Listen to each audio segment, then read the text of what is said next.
Vamos seguir a sequência já, entrarmos na palavra do Senhor. Capítulo de número 10, a partir do verso de número 6.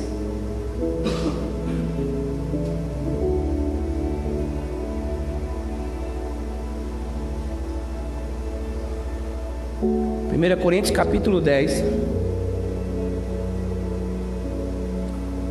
a partir do verso de número 6 ao verso de número 11. Quem encontrou, diga: eu encontrei. Você está inteligente demais. Essas coisas ocorreram como exemplo para nós, para não cobiçarmos coisas más como eles fizeram. Não sejam idólatras como alguns deles foram, conforme está escrito: o povo se assentou para comer e beber e levantou-se para entregar a farra. Não pratiquemos imoralidades como alguns deles o fizeram, e num só dia morreram 23.000. Não devemos pôr o Senhor à prova como alguns deles fizeram e foram mortos por serpentes. E não se queixem como alguns deles se queixaram e foram mortos pelo anjo destruidor. Essas coisas aconteceram a eles como exemplo e foram escritas como advertências para nós, sobre quem tem chegado o fim dos tempos. Amém? Curva a tua cabeça e vamos mais uma vez orar. Senhor, estamos aqui, Senhor, depois de louvarmos o Teu nome, depois de orarmos, ofertarmos, depois de celebrarmos a Tua ceia como cumprimento da Tua ordem. Queremos ouvir a Tua palavra, Senhor, como um culto que tem começo, meio e fim, e todos os elementos instituídos nesse culto foram por Ti estabelecidos. E nesse momento, Senhor, um dos mais importantes, se não o mais importante, será feito, que é ouvirmos a Tua palavra, meditarmos nela. Ela, Senhor, quem nos guia, é através dela que o Senhor Deus fala conosco, é através dela que os céus se conectam com a terra.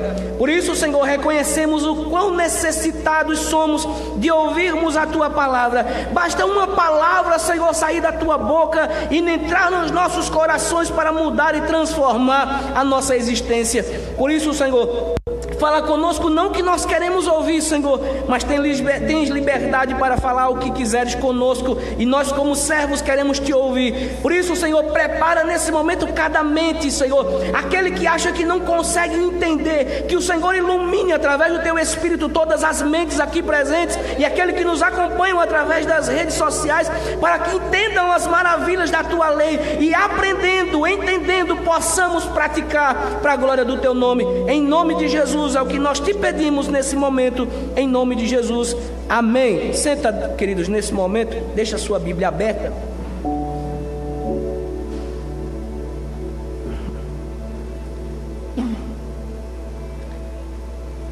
Meus irmãos, nós estamos diante de um texto bastante exortativo para a Igreja de Cristo. O apóstolo Paulo escreveu uma carta, e essa carta foi motivada por uma pergunta, e foi uma carta motivada para tratar de problemas específicos de um povo específico que existia em uma igreja específica. Também essa carta, quando é escrita, o apóstolo Paulo estava em Éfeso e sente o peso que foi quando recebeu notícias daqueles irmãos que no capítulo 16 levaram notícias, quando recebeu notícias dos da casa de Chloe, que a igreja que ele tinha fundado na sua segunda viagem missionária estava em decadência moral e espiritual. Essa situação em Corinto motiva o apóstolo Paulo a escrever essa carta com o conteúdo de tratar problemas específicos e também corrigir tirar dúvidas daquela igreja. Ele vem fazendo isso do capítulo 1 até o capítulo 7, resolvendo problemas específicos da igreja, comportamentos que a igreja tinha e que não condizia com a verdade de Cristo Jesus. Do capítulo 8, então, ele vai responder, ou começar a responder, a pergunta: podemos comer carne sacrificada a ídolos ou não? E aquele povo estava muito dividido mais uma vez, porque na mentalidade deles, O ídolo era alguma coisa, estavam habituados com o ídolo. Quando eles sacrificavam a ídolos, eles entendiam que o ídolo era em si alguma coisa, tinha um resquício de adoração. Existia a adoração a Deus, existia a adoração aos vários deuses que eram cultuados na grande cidade de Corinto. Na cidade de Corinto era uma cidade fantástica, tudo acontecia naquela cidade. Era uma cidade como a cidade maravilhosa do Rio de Janeiro, onde a cidade não para, era uma Las Vegas da vida, daquele Oriente. É uma cidade que não parava, entrava e saía navios todos os dias daquela cidade. Pessoas de vários lugares do mundo vinham e se banhavam nas águas dos coríntios. Pessoas de vários lugares do mundo vinham fazer negócios naquela cidade de Corinto. Naquela cidade, por ser uma cidade portueira que outrora foi destruída, e os romanos a momento impediram a sua reconstrução. Depois eles liberaram a reconstrução e os próprios coríntios a reconstruíram. Então eles se sentiam muito orgulhosos porque não dependeram de ajuda estatal para poder reconstruir a sua cidade. Os coríntios eram um povo que, como entravam muitas pessoas ali, vindo de vários lugares, eles então conheciam muita coisa, e o conhecimento então passou a ser um critério levado em consideração na igreja. Logo, eles começavam a zombar daqueles que tinham pouco conhecimento. Então começou um partido, os fortes e os fracos, nessa cidade e nessa igreja.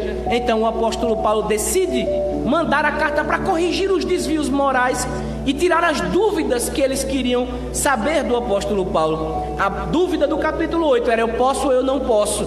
E Paulo termina o capítulo 8 dizendo que eu não posso ser um empecilho para o meu irmão. E ele disse: se o fato de eu comer carne sacrificada ou comer carne, ele vai fazer o meu irmão pecar, então ele diz: nunca mais eu comerei carne. E alguém pode dizer: Paulo, você nunca abdicou de nada pelo teu irmão, você nunca fez nada. E no capítulo 9 ele exemplifica que ele abdicou dos seus direitos como apóstolo para não ser um peso à igreja, por amor a Cristo, por amor ao evangelho, por amor às almas e por amor a si mesmo.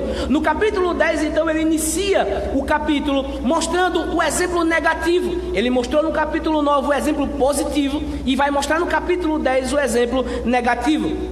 Israel, como ele costumou, como ele iniciou o capítulo dizendo, ele mostrou que Israel foi um povo cheio de privilégios e usou mal os seus privilégios. Esse capítulo 10, até basicamente a metade do capítulo, fala sobre a forma errônea que eles usaram os seus privilégios, os seus direitos. E veja que, usando Israel como exemplo, você não vai encontrar na história bíblica outro povo que teve mais direitos, que teve mais fatos acontecendo na vida deles, sobrenaturais, outro povo que viu tantos milagres como Israel.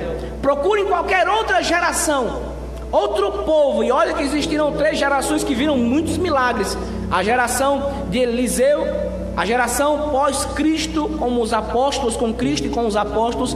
Mas Israel viu milagres que você não vê no Novo Testamento.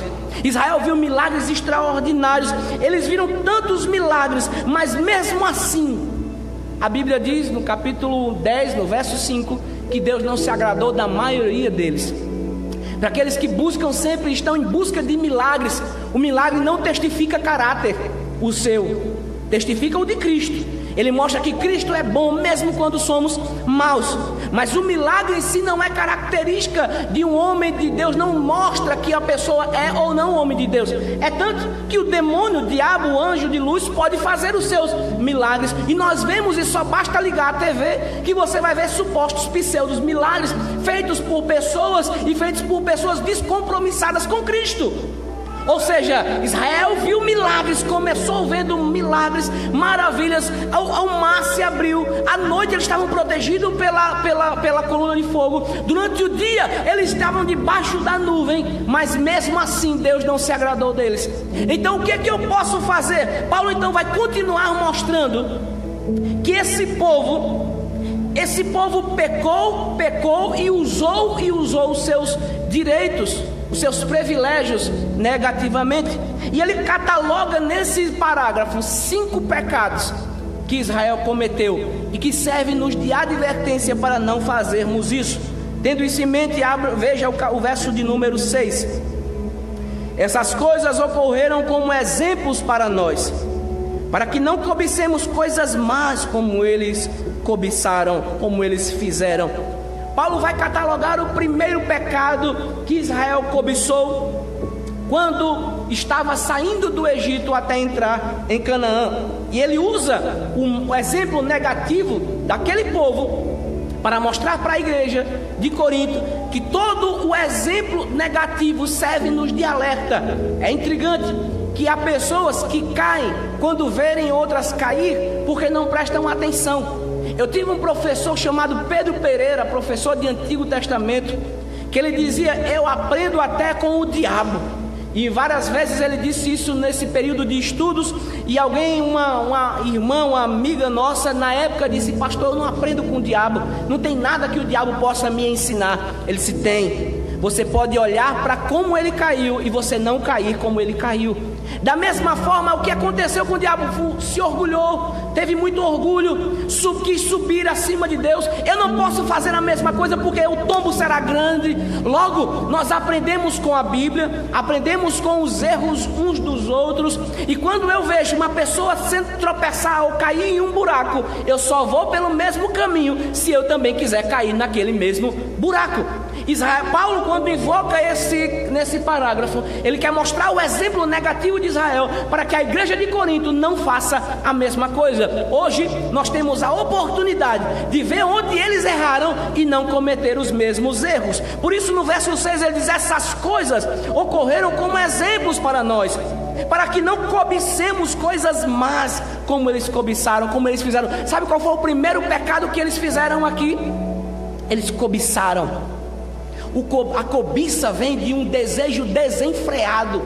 A cobiça, ela traz para uma pessoa uma necessidade de sempre ter mais do que aquilo que Deus quer dar. As pessoas cobiçosas, elas são pessoas que desejam muito mais. E veja que o exemplo que Paulo diz, ele tem uma expressão: eles cobiçaram, mas eles não cobiçaram coisas boas, eles cobiçaram coisas más. E Paulo diz: essas coisas, tudo o que ele vai mostrar aqui, tudo o que ele já mostrou do verso 1 até aqui, serve-nos como um exemplo para nós. Você vai ver o que aconteceu com Israel e vai cometer o mesmo se você quiser. Se você quiser cair em um buraco, num precipício e arder no inferno, então continue seguindo os mesmos caminhos que Israel seguiu. Mas se você quiser ser diferente, mostrar que Cristo é o seu Senhor e você quer viver para Ele, então abra os seus olhos e veja onde eles erraram, para você também não errar. E ele diz que essas coisas ocorreram como exemplo para nós. E ele diz: para que não cobicemos essas coisas más como eles fizeram. Aquele povo tinha tudo o que Deus dava. O maná caía do céu, água quente jorrava, as codornizes Deus mandava, mas aquele povo ainda estava insatisfeito e cobiçosos. Mesmo depois de ver todos os milagres que Deus fez naquela trajetória, mesmo Deus tendo tirado Israel com um braço forte do Egito, mesmo ele vendo as 10 pragas consumindo o povo do Egito, mesmo ele vendo o mar sendo aberto diante dos seus olhos, eles passando a pés enxutos, mesmo as suas roupas não encurtando, as suas sandálias não desgastando, mesmo eles vendo que Deus era um Deus que provia, mandava alimento quando era necessário, mandava água quando eles tinham sede, mandava uma coluna de fogo, um aquecedor gigante para proteger eles do frio, mandava uma grande nuvem para poder cobertar eles do meio do calor, abria a terra, abria o mar para eles passarem. Mesmo assim, eles não estavam satisfeitos, queriam mais, desejavam mais. E o problema da pessoa que cobiça coisas más é que ela não está satisfeita com Deus. Já dizia John Piper, ele diz sempre, ele tem um livro falando sobre a satisfação em Deus, e ele diz: Deus é mais glorificado em nós quando nós estamos satisfeitos nele. Se você está satisfeito com Deus, então você não vai se tornar uma pessoa que cobiça coisas más. Eu tenho um exemplo de Israel. Eu não participei de nem um terço da metade. Eu não vi um pingo do que Israel viu. E eles viram e mesmo assim foram cobiçosos. Mesmo assim quiseram cobiçar mais, quiseram coisas mais. Eles tinham o Deus dos deuses, mas cobiçavam deuses estranhos. Eles tinham as mulheres que Deus preparou do seu próprio povo, mas o que eles faziam? Eles cobiçavam a mulher ou as mulheres dos cananeus, dos heteus, dos jabuseus. Eles tinham Moisés como líder, mas no capítulo 14 de Números, eles cobiçaram um líder novo. Eles disseram: nós estamos aqui no Egito, nós estamos aqui no meio, vamos morrer aqui. E no capítulo 14 ele diz: vamos escolher um líder e voltaremos para o Egito. Deus tinha livrado eles do Egito, tinha ouvido as suas lamúrias, as suas lamentações. Quando eles chegam no meio do caminho, depois de ver os milagres, mas eles não estavam satisfeitos. Eles queriam mais. É como: eu preciso de mais, Senhor. Mas Senhor, o Senhor já me deu tanto, mas eu não estou satisfeito com isso. Eu quero mais.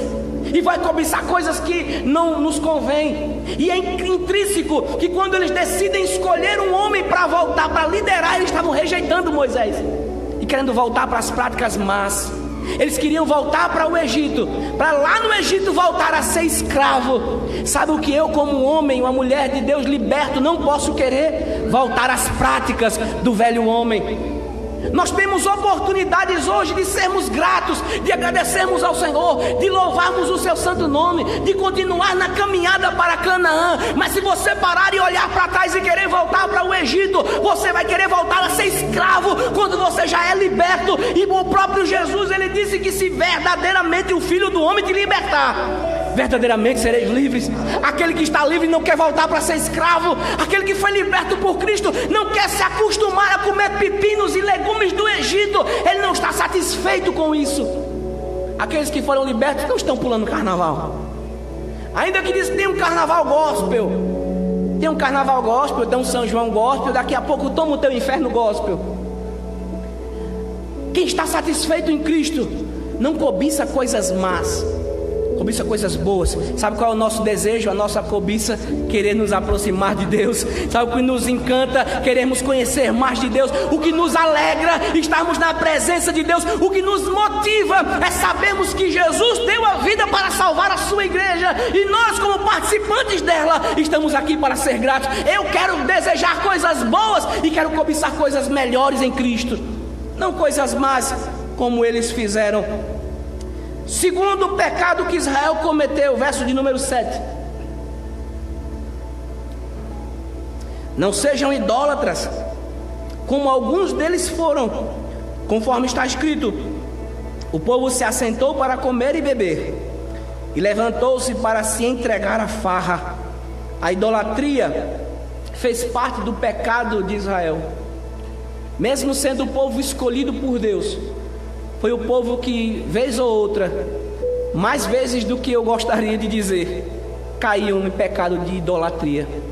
E veja que Paulo disse que nós não temos que, se nós pegamos aquele exemplo dele, para não sermos idólatras como alguns deles foram.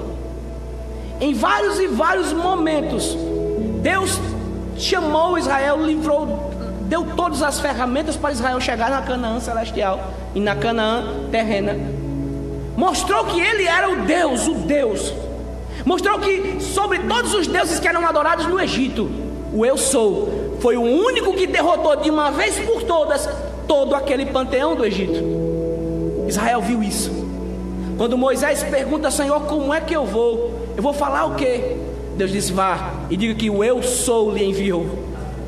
Ele vai e é uma afronta contra o rei do Egito, o faraó do Egito. E veja que mesmo o mesmo Deus que chamou Moisés, que mandou Moisés ir, é o mesmo Deus que está liderando o povo de Israel do Egito até a terra de Canaã. Um Deus desse, eu conhecendo, sabendo qual é, eu não troco por um Deus minúsculo. Não trocaria esse Deus por Mamon. Israel fez, e o apóstolo Paulo diz: não sejam idólatras, como alguns deles foram. É intrigante que, se você for ler a história de Israel, você vai ver que muitas vezes eles se tornaram um povo idólatra. Período dos Juízes até Malaquias, eles se tornaram um povo idólatra. A idolatria faz parte de todo aquele insatisfeito. Todo aquele que está insatisfeito ou que não espera no Deus da sua salvação, ele vai construir um ídolo. É intrigante que no capítulo 32 de Êxodo, Moisés vai ser chamado ou convocado para receber as tábuas da lei. O povo está embaixo do monte esperando Moisés descer, mas Moisés demora.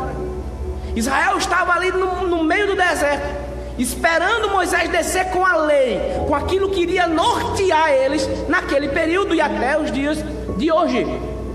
Moisés demora, e a demora de Moisés, ou a suposta demora, porque quando você está na presença de Deus o tempo voa, mas para quem não está, é uma demora.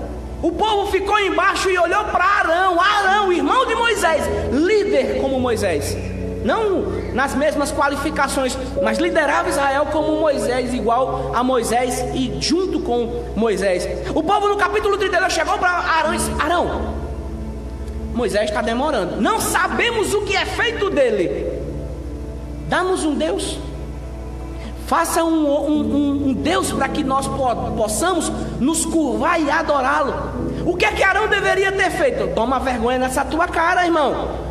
O próprio Deus é o nosso Deus, já te salvou, chamou Moisés, vai dar as tábuas da lei, você querendo olhar bezerro de ouro?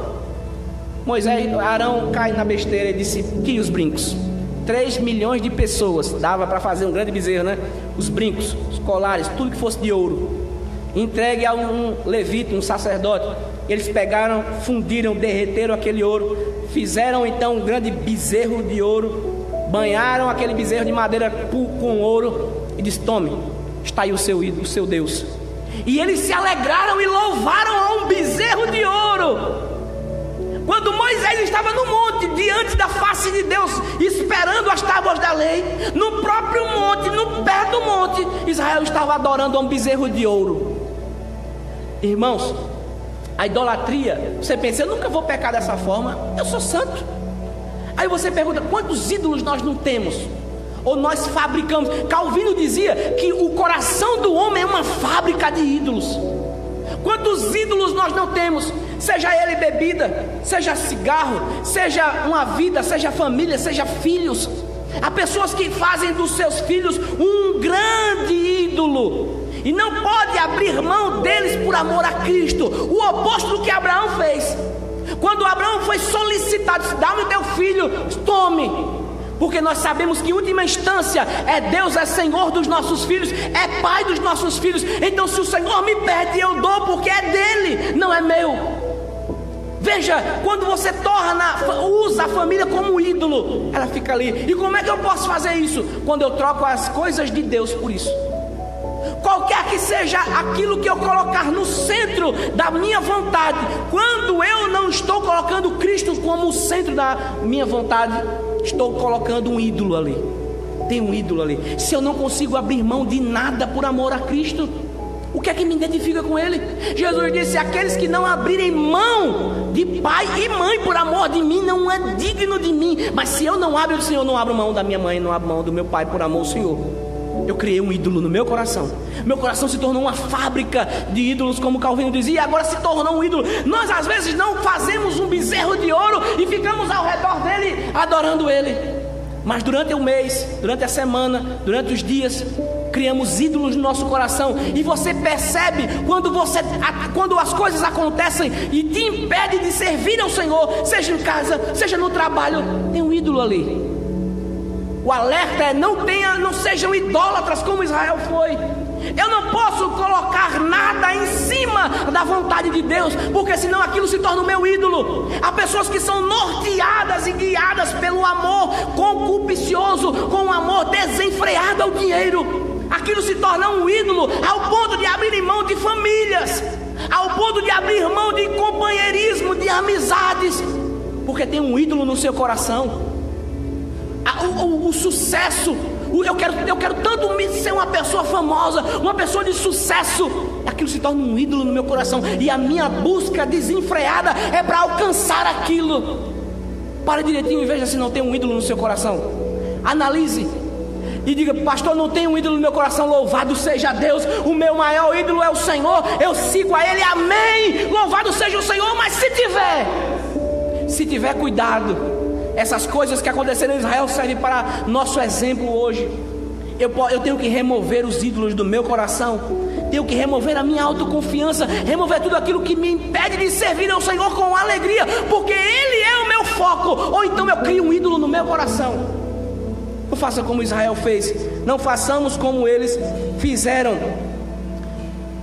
Verso de número 8, vamos ver o terceiro pecado que acompanhou o povo de Israel e que serve como exemplo para nós não fazermos igual. Verso 8: não pratiquemos imoralidade como alguns deles fizeram, e num só dia morreram 23 mil. Sabe uma coisa que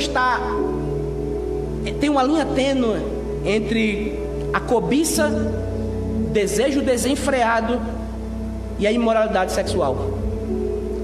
Você parou para pensar que uma pessoa que geralmente a cobiça, o desejo desenfreado ao dinheiro, ele geralmente está assimilado com impurezas sexuais. O adultério, ele não é só físico, ele é espiritual também. Quando você chega no livro de Malaquias, você vai ver que o povo de Israel adulteravam tanto com as mulheres, abdicavam das suas mulheres. Por isso Deus diz: eu, o Senhor, odeio o divórcio, porque o povo estava trocando as suas mulheres, a mulher da sua mocidade, por mulheres de outros povos que adoravam os seus deuses. Logo, quando eles faziam isso, trocavam as mulheres dele por outras mulheres, aquelas mulheres de outras religiões tinham o seu Deus e convidavam eles para participar tanto da sua vida sexual como da participação do culto aos seus deuses. É intrigante que em Números 25 os israelitas se misturaram com as mulheres moabitas e eles começaram não só a se prostituir, mas também a adorar os deuses dos moabitas. É intrínseco que Israel saindo do Egito para Canaã, eles se encontraram com vários povos e Deus trouxe ordens: eu não quero que vocês sejam iguais aos outros povos, não quero que vocês pratiquem idolatria como aqueles povos fizeram. Eu sou o Senhor, o único Deus, ponto e basta. Era isso que Israel tinha que ter em mente. Eu não posso me misturar, não com pessoas, mas com os deuses delas. Eu não posso me deixar adorar um Deus estranho. Mas veja, a prática sexual com a idolatria está intrinsecamente ligada. Porque Israel, no capítulo 25 de Números, o que eles fizeram? Eles viram as mulheres moabitas e acreditam que eles: rapaz, essa moabita é o poder. E aí o que aconteceu? Olharam para as mulheres deles: rapaz, minha mulher está aí queimada do sol do Egito, toda cheia de marca do chicote do senhorzinho do Egito. Olhou para Cananeia, olhou para deles: eu vou deixar minha nega velha aqui e eu vou arrumar uma cananita, vou me encontrar com ela. E eles se encontravam, deixavam, adulteravam, abdicavam das suas esposas. E o que acontecia? Aquelas mulheres tinham os seus deuses e elas diziam: vamos cultuar. Aí o que um israelita, um hebreu fazia? Não, eu só sirvo ao meu Senhor, Ele me tirou da terra do Egito. Mas como eles eram um povo que desejavam coisas más, eles diziam: vamos. Aí ia. Da mesma forma, sabe o que nós vemos hoje? São mulheres e homens salvos que se casam com pessoas não salvas, e lá os seus não salvos têm a sua religião. Aí daqui a pouco está um irmão dentro de um culto afro: não, mas eu não vim participar não, só vim acompanhar. Está participando sim. Era exatamente isso que aconteceu no capítulo 25 de Números. Quando eles adulteravam, sabe o que acontecia? As mulheres com quem eles adulteravam tinham seus deuses, e aí chamavam eles para cultuar, e eles iam e cultuavam. E a imoralidade sexual então tomou conta daquela vida daquele povo naquele período. E Paulo disse: não pratiquemos imoralidade como alguns deles fizeram. É uma ordem para nós. A expressão imoralidade sexual ela é elástica demais. Ela cabe nas práticas. Eu vejo pessoas que se insinuam em redes sociais simplesmente com a própria atitude, com a própria imagem. Tem prazer em mostrar a sua lascívia, tem prazer em despertar em outra pessoa um desejo sexual que ele não vai conseguir suprir. A minha vida, o meu corpo, a Bíblia vai dizer no capítulo 7 de 1 Coríntios que o corpo do homem pertence à mulher e o da mulher ao marido. Eu não tenho que mostrar para os outros, que eu não vou despertar para os outros um desejo que só poderia ser dado ou suprido pela minha família. Essa semana eu vi uma irmã tirando uma foto, crente, irmãos, pelo menos diz que é crente, tirando uma foto com as pernas para cima, assim, mostrando da parte da sua calcinha para frente. O que Paulo está dizendo: não pratique imoralidade sexual como eles. Isso é uma imoralidade. Quando um homem e uma mulher de Deus se comporta como um homem não regenerado, isso é uma imoralidade. Quando praticamos coisas ilícitas, é uma imoralidade. Quando nós temos a oportunidade de servir ao Senhor, é engraçado que, por exemplo, Deus disse a Israel: não poreis roupa de mulher em homem, nem roupa de homem em mulher. Eu sou o Senhor. Pronto. Alguns pegam isso para dizer que era calça, que Deus não quer que a mulher use calça. Não é isso. A intenção é: onde é que eles iam passar? Quais são os povos que eles iam passar de frente? Os cananeus, os hebreus, os jabuseus, povos que viviam em prostituição, povos que viviam em orgias para cultuar. O que acontecia na cidade de Corinto? Como é que eles cultuavam Artemis? Como é que eles cultuavam Afrodite? Com orgias sexuais. Eles desciam lá os portos de Corinto, e as sacerdotisas dos deuses desciam e iam se misturar fazendo orgias. Paulo está usando o mesmo contexto que aconteceu com Israel para mostrar: não se prostituem, não vivam, não pratiquem essa imoralidade. Deus não se agrada. O homem e a mulher de Deus guardam o seu corpo para sua esposa, para o seu marido, não para os outros. Se eu vou usar uma roupa que eu vou despertar o desejo em outra pessoa, então eu não faço, porque o meu corpo pertence à minha esposa.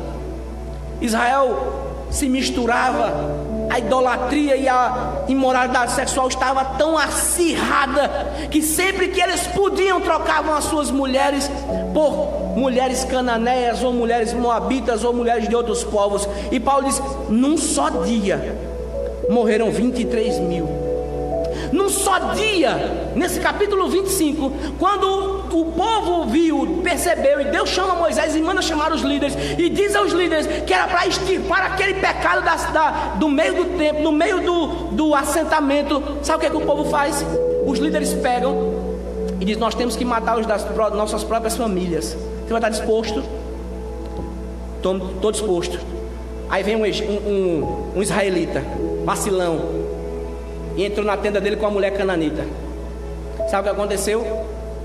O neto de Eli olhou, pegou uma lança. Quando eles entraram na tenda, ele pegou a lança e cravou nos dois, matou, arrancou. Sabe o que nós temos que fazer com a imoralidade sexual? Arrancar. Ou você mata ela ou ela lhe mata. Uma pessoa que brinca com isso, sabe o que acontece? Mais dia menos dia ele te pega, e quando pegar te derruba. Se eu brinco com a imoralidade sexual, mais dia menos dia ela me pega, e quando ela me pegar, o tombo é grande. Sabe o que o povo de Israel fez? Meteu a foice para cima e arrancou. Jesus disse: teu braço esquerdo ou direito te faz pecar, arranca-o. É melhor você entrar no céu mutilado do que ir para o inferno com o corpo todo intacto. Há crentes brincando com esse pecado, mate ele. Se você tem a oportunidade, redes sociais, irmãos, é terra que eu observo quem é quem. Eu sou muito de observar. Eu observo as pessoas. Por exemplo, eu vi essa semana crentes se pintando para ir para o carnaval. Redes sociais, porque as pessoas antigamente tinham os diários, né? Quem já teve um diário aqui? Eu não tive, não. Minha esposa teve. Quem tinha um diário antigamente, o que acontecia quando deixava de vacilo em cima na sala, e alguém pegava? Era cacete, né, irmão? Você invadiu a minha privacidade. Hoje, o Facebook, sabe o que ele é? É uma terra que ninguém mais tem diários. Tudo que acontece com as pessoas é postado. Você não precisa mais ir na casa de uma pessoa. Você sabe o que acontece lá porque ela posta, porque ele posta. Eu sei que pessoas que estão vivendo em brigas em casa, porque chega lá e já manda direto para o próprio marido, para a própria esposa. Ou seja, Facebook virou terra de ninguém. É o oposto do que era o antigo diário. Aí eu vejo, como vi essa semana, duas irmãs, uma que era da Assembleia de Deus e outra que era da Igreja Batista, para a nossa vergonha, se pintando para ir, não usando maquiagem, como nós não temos problema com maquiagem, mas se maquiando para ir para o carnaval, para o galo, para se dobrar, se curvar diante de um galo, de uma imagem. Isso tem conotações espirituais, porque o povo de Deus, ele se curva diante de Deus. Quem está guiando não é um galo pintado. Quem está guiando o povo de Deus é o Deus de Israel, o eu sou, que tirou do Egito. Quem que nos libertou da escravidão e nos trouxe para a sua maravilhosa luz. Ele nos guia. Aí eu vejo irmãs e tenho vergonha de dizer que são irmãs, porque ao ver a roupa, a indecência, vejo que não observa esse conselho que Paulo deu à igreja de Corinto. Não pratiquemos imoralidade como alguns deles. Há pessoas que, é engraçado que não é só mulheres, essa mulher, não, homens também. Eu fico perplexo ao ver homens que não tem problema em mostrar sua nudez para outras mulheres, não tem problema em mostrar a sua nudez para as pessoas de fora, quando é para mostrar para a sua família, para a sua esposa, e vice-versa. E é intrínseco que quando isso acontece, Paulo disse, num só dia morreram 23 mil. A imoralidade sexual está aí, bate a porta do ser humano, do brasileiro, todos os dias. Liga a TV, se você não vê em 10 minutos uma mulher de biquíni, eu segue. Sempre vai ter uma imoralidade ali te convidando para a prática. Sabe o que é isso? Me lembro quando eu estudei marketing, e o assunto do marketing era outdoor. Sabe aquelas grandes placas que você ao passar vai estar ali? Lá em Lisboa, quando eu fiz foi lá, o professor que era dos Açores, no interior de Portugal, ele disse, tem praticamente dentro da cidade mais de 11 mil outdoors.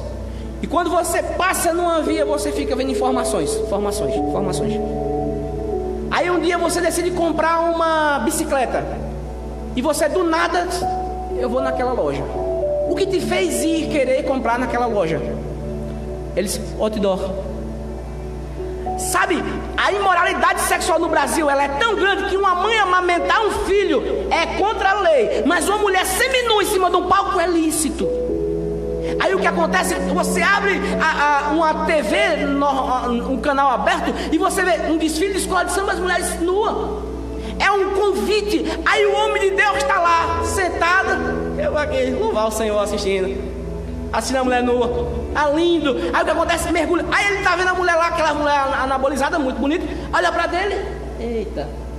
Aí é um convite, larga a sua, vem a minha. Aí você não vai poder encontrar com aquela que está na escola de samba, mas aí tem uma outra na rua, tem uma outra no trabalho, tem um outro, e vice-versa. Paulo disse, não, de forma nenhuma, não pratiquem, não dê espaço, arranque o pecado, arranque a imoralidade, ou ela vai lhe pegar. É um exemplo para nós. Cai, queridos, se quisermos, porque no primeiro relapso de tentação, eu corro. O que Paulo ensinou no capítulo 7 era que quando virmos então a prostituição, não é para resistir, é para correr, dar no pé, porque senão ela te pega. Verso de número 9, quarto pecado que Israel cometeu: tentar a Deus. Não devemos pôr o Senhor à prova, como alguns deles fizeram e foram mortos por serpentes. Tentar a Deus ou pôr o Senhor à prova tem a ideia de colocá-lo à prova para ver o quanto dura sua benignidade. Israel fez isso em Números 21, quando ele diz, e falou contra Deus e contra Moisés, dizendo, por que vocês não nos tiraram do Egito para morrermos no deserto? Não há pão, não há água, e nós detestamos esta comida miserável. Então o Senhor enviou serpentes venenosas que morderam o povo, e muitos morreram. A intenção desse pecado que acontecia ali, não tentar a Deus ou não pôr o Senhor à prova, é aquela pessoa que Deus está ali ajudando, Deus está abençoando, Deus livra. A pessoa nunca está satisfeita, e ela fica reclamando, Senhor, podia ter me dado coisa melhor. Eu não queria isso aqui não. Sabe o que Israel fez?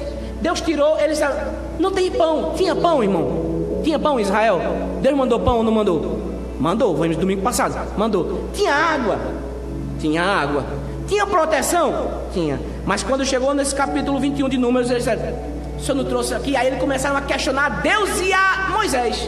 Antigamente era só Moisés, agora é Deus e Moisés. E eles começaram a colocar o Senhor à prova, tentando tentar ver até onde a paciência de Deus vai. E a paciência de Deus é ilimitada, mas isso não quer dizer que Ele vai ouvir tudo que você fala calado, de forma nenhuma. Ele geralmente não é o nosso marido, né? Que tem que ouvir aquele que para evitar problema tem que ficar calado, e vice-versa. Não, O que eles fizeram? Eles questionaram da água, questionaram da comida e disseram: nós detestamos essa comida, Deus mandou. E a pessoa disse: eu odeio essa comida, eu detesto essa comida, Deus mandou pão, não tem água, não tem nada. Aí Deus se arretou. Dizendo no jargão pernambucano, Deus pegou ar. Deus se arretou e disse: não tem pão, não tem água, pois tem serpente. Mandou um bocado de serpente. Imagina aquela quantidade de... Irmão, eu tenho um nojo só em pensar em cobra. Aquela quantidade de serpentes, se eu tivesse ali eu morria só de ver. Aquela quantidade de serpentes vinha e começou a picar o povo. E muitos morreram. Não tem pão não? Não tem água não? Sabe o que eles fizeram?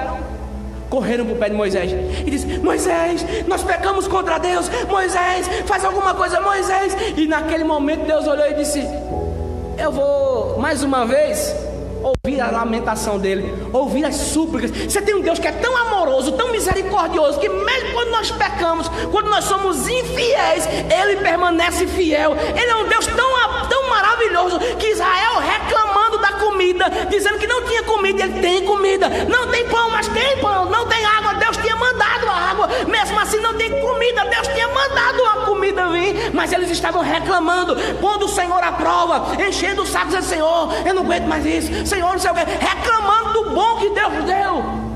E colocar o Senhor à prova, sabe o que é? É dizer: Senhor, eu podia fazer melhor que o Senhor. O Senhor não mandou água, eu podia mandar uma água melhor. O Senhor não mandou comida, eu podia fazer uma comida melhor, eu podia mandar uma comida melhor. Se eu fosse o Senhor, fazia muito melhor. Ele disse: não ponham o Senhor à prova, como alguns deles fizeram e foram mortos por serpentes. Eles foram mortos, começaram a morrer, cair como a folha cai. E eles correram e suplicaram. E Deus disse: mande fazer uma serpente enorme e coloque no meio da cidade, no meio do assentamento. Todos os que foram mordidos, picados por uma cobra, por uma serpente, estão prestes a morrer. Mande olhar para a serpente e elas vão ser curadas. Olharam e foram curadas. Sabe, você não precisa ser picado por uma serpente para ser grato ao Senhor. Não ponha o Senhor à prova. Não tente ver até onde a sua paciência vai. Nós vemos que nossa vida é tipo: tá tranquilo, o Senhor tem nos chamado, venha ser santos, viva como eu vivi, seja santo. Daqui a pouco eu vou, Senhor. Temos a oportunidade? Não vamos. Temos a opção? Não vamos. Estamos pondo o Senhor à prova. A sua benignidade é eterna, a sua ira é de um Deus eterno. O mesmo Deus, o amor de Deus não é o único atributo dele, a sua ira também é um atributo dele. Ou seja, o povo questionou quando Deus mandou, eles zombaram do que Deus dava. Deus dava e Deus não deu. Era a mesma coisa de chamar Deus de mentiroso. Deus mandou água, mas não tem água, não tem pão, nós não gostamos da, pelo menos a comida eles reconheceram, né? Mas não gostamos disso. Deus disse: então vocês gostam de cobra, tome cobra. Começaram a ser picados na beira da morte, foram suplicar. Eu vejo pessoas que são tão duras que na beira da morte é que tem que Deus fazer um milagre, porque durante a vida eu dediquei a minha vida a outras coisas. Mas na beira da morte, naquele período de vida e morte, aí: Senhor, eu te quero, agora manda uma serpente para eu ser curado. Nós podemos ver o exemplo negativo de Israel e ver se nós queremos viver dessa forma. Verso de número 10, o último, tem um pouco tempo. E não se queixem, como alguns deles se queixaram, e foram mortos pelo anjo destruidor. Sabe qual foi um pecado que eles mais cometeram? Um dos que eles mais cometeram: murmuração. A murmuração, ela provoca a ira de Deus. Irmão, eu fico observando e vendo que geralmente há pessoas que murmuram por tudo. Comida tá boa, não, mas podia estar melhor. Tem suprimentos até o final do mês, não, tá acabando, eu estou quase morrendo, passando fome. A murmuração, ela é uma abnegação da bondade de Deus. Quando eu murmuro, quando eu digo que não é suficiente, ela é uma abnegação da bondade, da providência, do cuidado e do amor de Deus. É como se eu estivesse dizendo: Deus não me ama porque não me deu o que eu quero. Quando o que é murmurar? Israel, vou te mostrar no exemplo de Israel. O que eles faziam? Deus tirou do Egito, levou para Canaã, no período, nada que presta. Lá no Egito estava levando chicotada.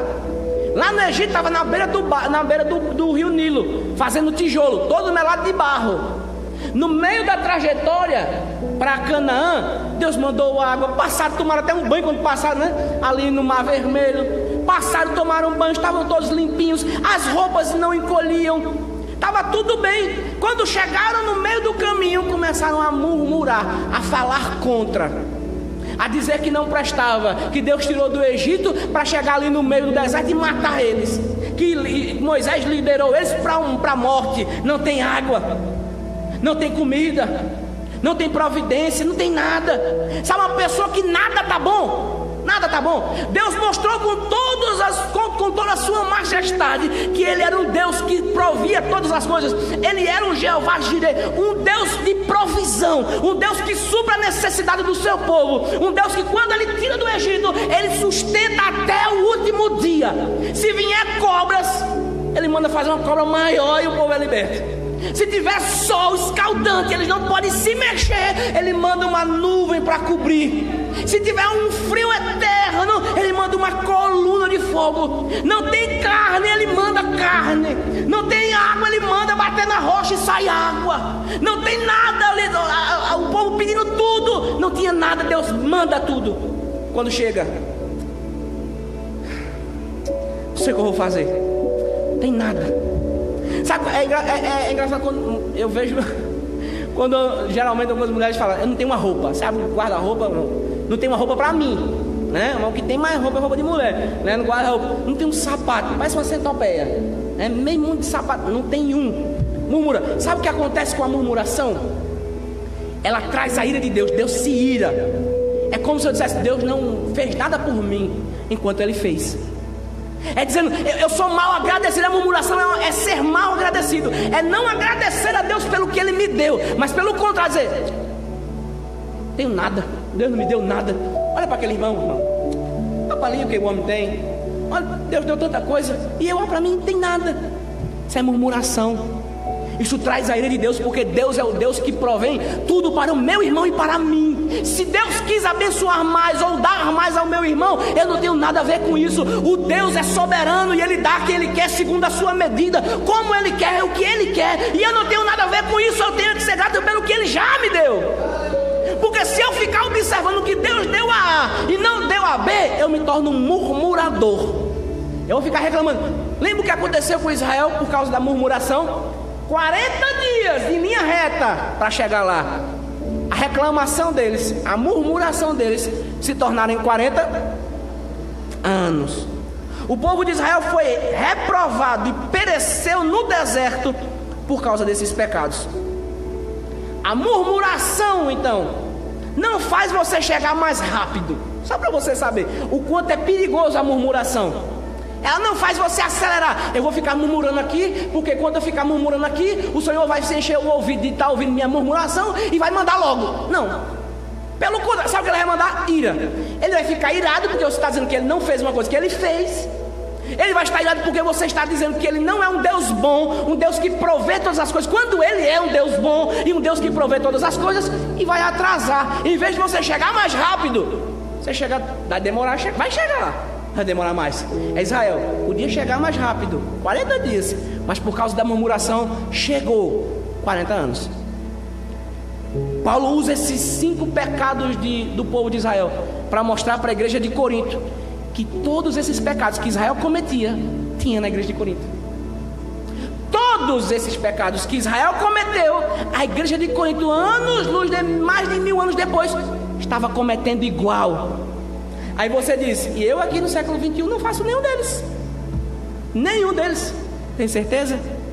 Coloque essa lista diante de você e veja se você não comete nenhum deles. Se você não comete nenhum deles, louvado seja o Senhor. Mas e se eu cometer? Cuidado, eles podem te pegar. Verso 11, então Paulo vai concluir o que é esse argumento, dizendo, essas coisas aconteceram a eles como exemplos. Ele vai dizer, tudo isso que aconteceu, a cobiça, a idolatria, a imoralidade, tentar a Deus, murmurar contra Ele, serve como exemplo para que não caiamos em pecado.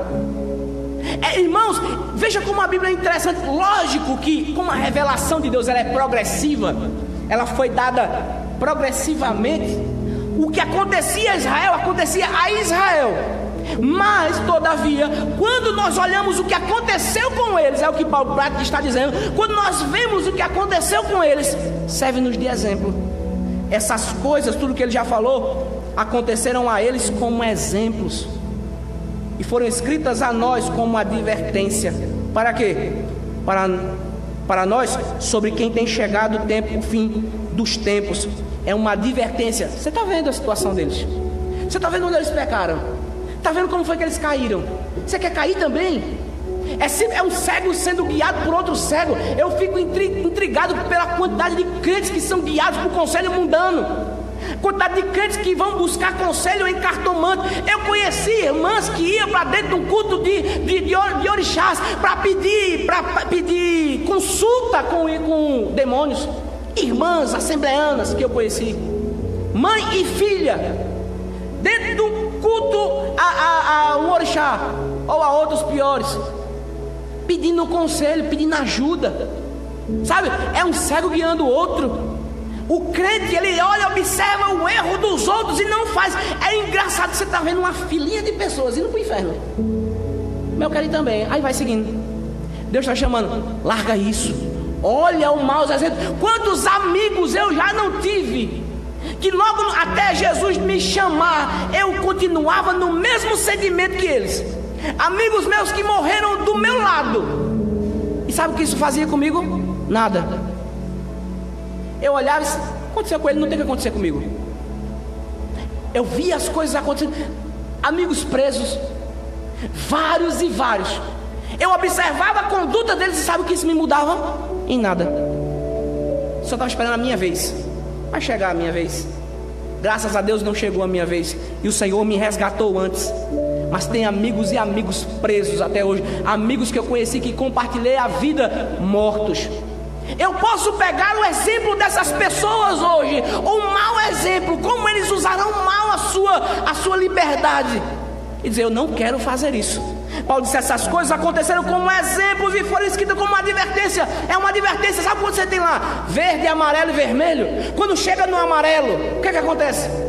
É uma advertência. Está chegando o vermelho.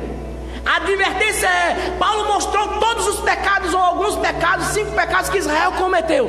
Ele disse, veja isso e seja alertado.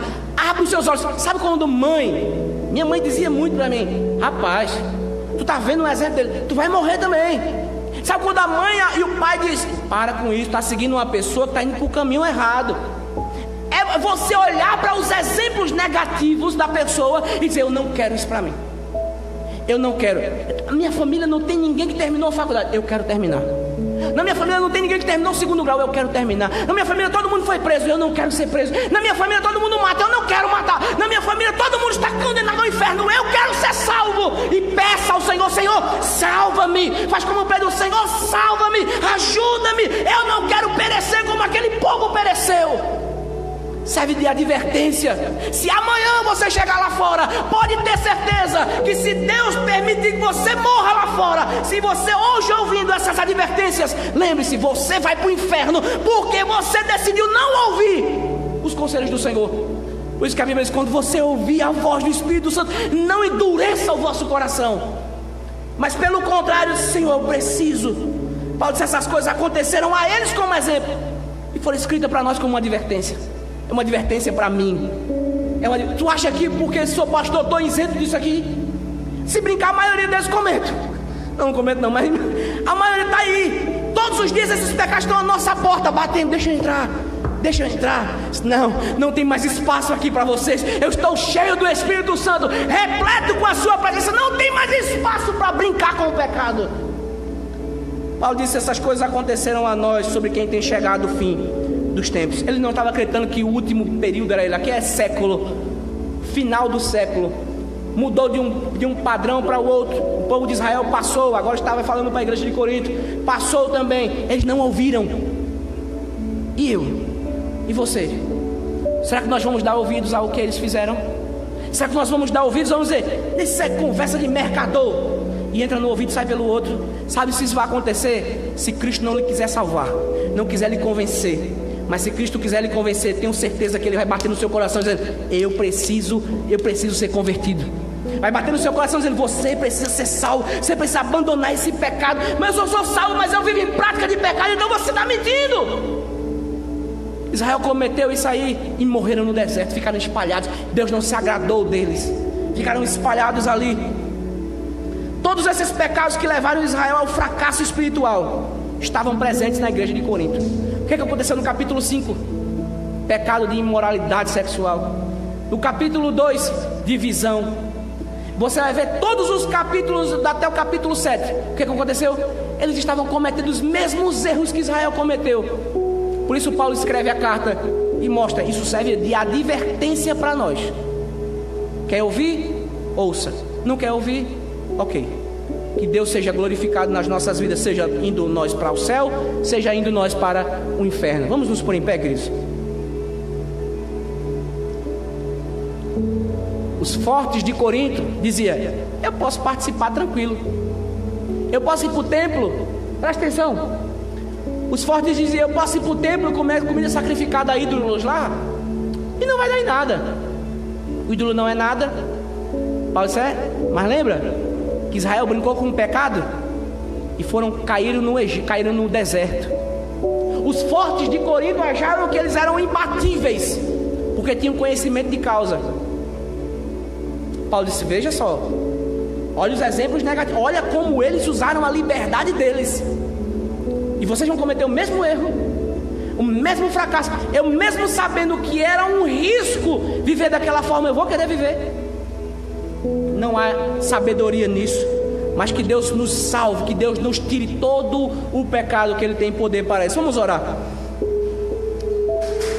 Senhor Deus e Pai, te rendemos graças, Senhor, nesta manhã pela Tua palavra. Te entregamos o nosso culto pessoal, o nosso culto público. Te agradecemos, Senhor, porque o Senhor está conosco e veio nesta manhã receber todos os louvores que lhe é devido. Te agradecemos porque a Tua presença se faz presente na nossa vida nessa manhã. Senhor, tire de nós aquilo que não Te agrada, Senhor. Se esses pecados já à nossa porta, batendo todos os dias, Senhor, nos enche com o Teu Espírito, nos reveste com a Tua armadura, para que nós possamos resistir aos dias maus. Pai, em nome de Jesus, todos aqueles que se sentem fracos, que estão quase cedendo a um desses pecados ou a outro, Senhor, que o Senhor seja o Deus que dá forças, que o Senhor liberte do pecado, Senhor, da força do pecado. Que o Senhor nos olhe, Senhor, nesse momento com um olhar de compaixão e tenha misericórdia de nós, Senhor. Não nos deixe cair em tentação, mas nos livre, Senhor, dela. Em nome de Jesus, Senhor, que todos esses pecados que Israel caiu, que a igreja de Corinto caiu, Senhor, não nos deixe cair, ó Pai. Que nós possamos olhar para esse exemplo negativo de como utilizar mal a sua liberdade, e nós utilizarmos bem a nossa liberdade, utilizarmos para a glória do Teu nome. Por isso, Senhor, não nos deixa ser homens e mulheres cobiçosos. Não nos deixe, Senhor, viver na prática da imoralidade sexual, do desvio de caráter, Senhor, mas nos transforma e nos faz parecer com Cristo cada dia mais, Senhor. Nosso alvo não é seguir um galo, nosso alvo é seguir o Cordeiro que foi sacrificado. Nós queremos, Senhor, viver para Ti, servir a Ti para toda a eternidade. Em nome de Jesus, leva-nos em paz para os nossos lares. Nos dê uma noite, uma semana abençoada em Tua presença. Que nossa convivência agora, Senhor, seja frutífera para a glória do Teu nome. Em nome de Jesus. Amém. Queridos, quarta-feira nós não vamos estar aqui, né? Só próximo domingo que vem estaremos aqui para o culto público. Vamos passar essa semana em descanso com as nossas famílias, os que vão descansar e os outros vão trabalhar mesmo, né? Mas quarta-feira o culto não haverá, mas domingo estaremos aqui para a glória de Deus. Então, esteja conosco, domingo às 19 horas, esteja conosco, chame uma pessoa para ouvir a palavra do Senhor. Queridos, os resultados do que é pregado não me diz respeito. O que me diz respeito é expor a palavra.